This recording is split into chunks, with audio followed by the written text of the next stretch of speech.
kabar hari ini? Saya harap semua dalam keadaan sehat ya.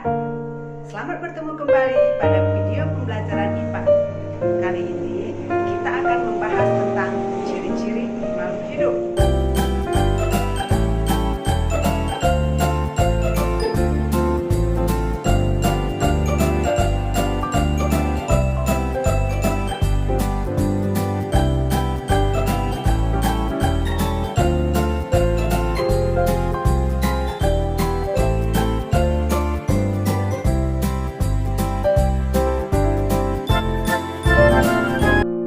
Tujuan pembelajaran 1. Dapat menjelaskan benda-benda di sekitar yang bersifat alamiah dan buatan. 2. Dapat menjelaskan ciri-ciri makhluk hidup. 3. Dapat menjelaskan perbedaan makhluk hidup dan benda tak hidup. Sekarang coba kamu perhatikan dua gambar berikut. Gambar anak yang sedang bermain bola dan gambar robot. Apa persamaan dan perbedaannya? Persamaannya adalah anak kecil yang sedang bermain bola dan robot sama-sama dapat bergerak. Perbedaannya ialah robot tidak dapat tumbuh dan berkembang, tidak dapat bernafas, sedangkan anak kecil dapat tumbuh dan berkembang dan dapat bernafas.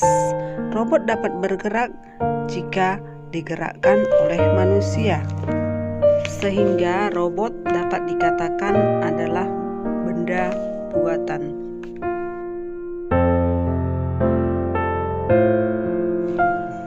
Berdasarkan sifatnya, benda dibedakan menjadi dua, yaitu benda alamiah dan benda buatan.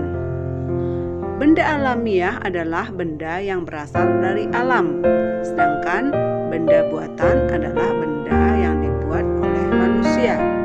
Berikut ini beberapa contoh benda alamiah dan benda buatan yang sering kita jumpai di sekitar kita.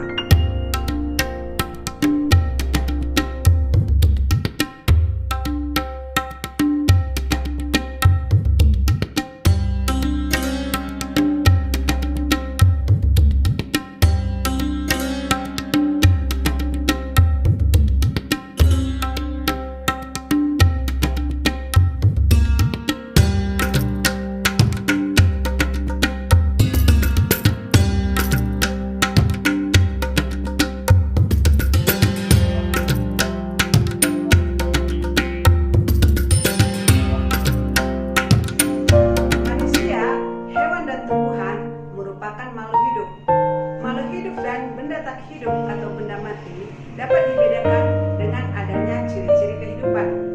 Makhluk hidup menunjukkan ciri-ciri kehidupan, di antaranya bernafas, bergerak, berkembang biak, tumbuh dan berkembang, membutuhkan makanan dan minuman, mengeluarkan zat sisa, peka terhadap rangsang, dan dapat beradaptasi terhadap lingkungan. Sedangkan benda mati tidak memiliki ciri-ciri tersebut. Ciri-ciri makhluk hidup yang pertama adalah bernafas. Setiap kamu bernafas, kamu akan menghirup oksigen dan mengeluarkan karbon dioksida. Kamu dapat merasakan kebutuhan bernafas dengan cara menahan untuk tidak menghirup udara selama beberapa saat. Tentunya kamu akan merasakan sesak sebagai tanda kekurangan oksigen. Ciri yang kedua adalah memerlukan makanan dan minuman. Untuk beraktivitas, setiap makhluk hidup memerlukan energi. Dari manakah energi tersebut diperoleh? Energi tersebut diperoleh dari makanan dan minuman. Ciri ketiga adalah bergerak. Kamu dapat berjalan, berlari, berenang, dan menggerakkan tangan. Itu merupakan ciri bergerak. Tubuhmu dapat melakukan aktivitas karena memiliki sistem gerak. Sistem gerak terdiri atas tulang, sendi, dan otot. Ketiganya bekerja sama membentuk sistem gerak. Ciri keempat adalah tumbuh dan berkembang. Perhatikan tubuhmu. Samakah tinggi dan massa tubuhmu sekarang dengan tinggi dan massa tubuhmu waktu masih kecil? Tentu saja tidak. Tinggi dan massa tubuhmu akan bertambah seiring pertambahan usia. Proses inilah yang disebut dengan tumbuh.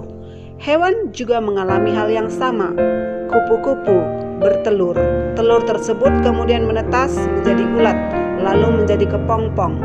Kepompong berubah bentuk menjadi kupu-kupu muda dan akhirnya berkembang menjadi kupu-kupu dewasa.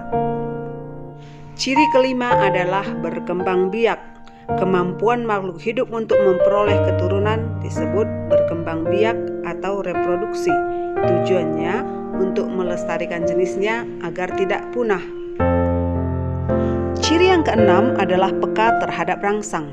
Bagaimanakah reaksi kamu jika tiba-tiba ada sorot lampu yang sangat terang masuk ke mata?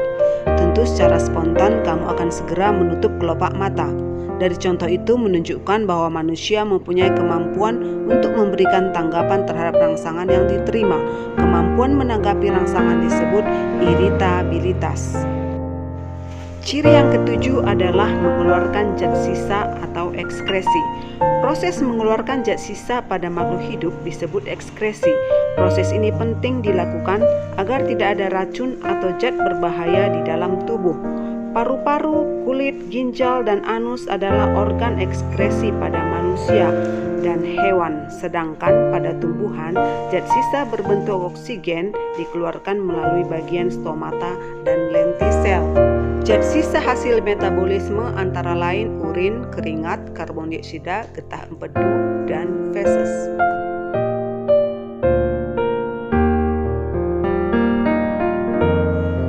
Ciri yang kedelapan adalah menyesuaikan diri terhadap lingkungan. Kemampuan makhluk hidup untuk menyesuaikan diri terhadap lingkungan disebut adaptasi.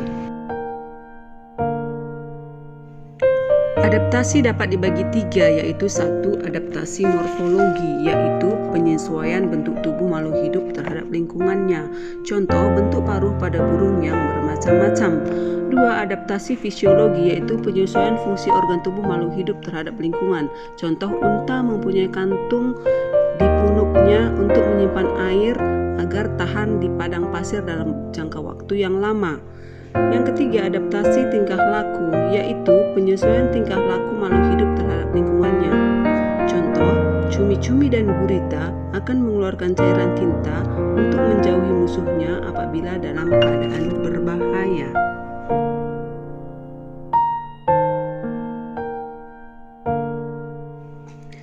Sekarang yang menjadi tugasmu, lakukanlah pengamatan terhadap benda-benda yang ada di sekitarmu sebanyak-banyaknya. Kemudian kelompokkanlah benda-benda tersebut berdasarkan bentuknya, ukurannya, warnanya, dan bahan penyusunnya.